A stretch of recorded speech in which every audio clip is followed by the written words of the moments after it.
পৃথিবীর সব থেকে শ্রেষ্ঠ কিতাব যার নাম হচ্ছে কোরআন, যেটা আল্লাহ রাব্বুল আলামিনের নিজের কিতাব, যিনি নিজে যে কথা বলেছেন সেটাই হচ্ছে আল কোরআন। আল কোরআনে আল্লাহ রাব্বুল আলামিন বলেন, যালিকাল কিতাবু লা রাইবা ফি হুদাল লিল মুত্তাকিন। এটা এমন একটা কিতাব যে কিতাবের ভিতরে না আছে কোনো ভুল, না আছে কোনো সন্দেহ, না আছে কোনো সন্দেহের অবকাশ। এই কুরআনুল কারীম শুধুমাত্র জীবিত মানুষের জন্য, মৃত্যু মানুষের জন্য না। আমরা কি করি? উল্টা করি। কোরআন হচ্ছে আমাদের জীবন বিধান, জীবন পরিচালনা করার জন্য। আমরা সেটা না করে মৃত্যু ব্যক্তির পাশে গিয়ে আমরা কোরআন পড়ি। এতে কোনো লাভ নেই। আপনি যদি কোরআন পড়তে হয় আপনার নিজের জন্য পড়ুন। আপনি বেঁচে থাকা অবস্থায় কোরআন পড়ুন। শুধু কোরআন পড়লেই হবে না, কোরআনের অনুযায়ী নিজের জীবন চালাতে হবে, নিজের সমাজ ব্যবস্থা চালাতে হবে, নিজের রাষ্ট্র চালানোর চেষ্টা করতে হবে। কারণ কোরআন এমন একটা কিতাব যার মধ্যে এমন কিছু নাই পৃথিবীর যেটা নাই। এটা জালিকাল কিতাবুল লা রাইবা ফি হুদাল লিল মুত্তাকিন, না মুত্তাকিনদের জন্য পথ প্রদর্শক। এটা হচ্ছে আমাদের জীবন বিধান।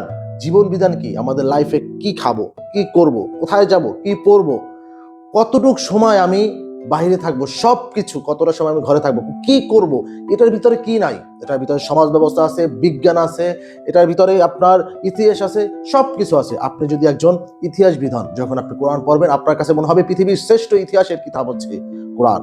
আপনি যদি একজন চিকিৎসক হন, আপনি যখন কোরআন পড়বেন আপনার কাছে মনে হবে পৃথিবীর শ্রেষ্ঠ চিকিৎসা বিদ্যার বই হচ্ছে কোরআন।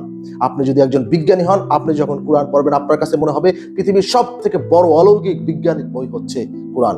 আপনি যদি একজন সায়েন্টিস্ট হন, আপনার কাছে মনে হবে পৃথিবীর সব থেকে বড় সায়েন্টিফিক ব্যাখ্যার জন্য যে বই সেটা হচ্ছে কোরআন। আপনি যদি একজন ইঞ্জিনিয়ার হন, আপনার কাছে মনে হবে পৃথিবীর সব থেকে ইঞ্জিনিয়ারিং বড় বই হচ্ছে কোরআন।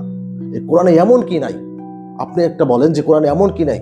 কোরআন হচ্ছে এমন একটা কিতাব যেটা হচ্ছে আল্লাহ রাব্বুল আলামিন বলেন, ইয়াসিন অল কুরআনিল হাকিম ইন্নাকা লামিনাল মুরসালিন।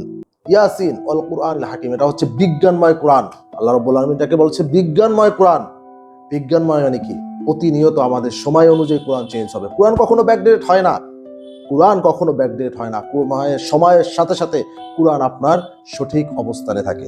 আমরা ব্যাকডেট হতে পারি, মানুষ ব্যাকডেট হতে পারে, প্রযুক্তি ব্যাকডেট হতে পারে, কিন্তু কোরআন কখনো ব্যাকডেট হতে পারে না। কারণ আল্লাহর কিতাব কখনোই ব্যাকডেট হতে পারে না। কারণ আল্লাহ আমাদের সৃষ্টিকর্তা। সৃষ্টিকর্তা জানেন পৃথিবী কতদিন থাকবে, কতদিন পর পৃথিবী ধ্বংস হবে, কোন সময় কি প্রয়োজন, সেই অনুযায়ী কোরআনকে আল্লাহ নাজিল করেছেন।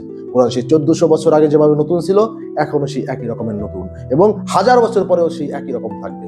তো আমাদের উচিত এই কোরআন মৃত্যু ব্যক্তির পাশে না পড়ে নিজেদের জীবিত অবস্থায় নিজেদের জীবন চেঞ্জ করার জন্য কোরআনের আইন অনুযায়ী, কোরআনের বাস্তব রূপ নিজের জীবনটাকে পরিচালনা করা।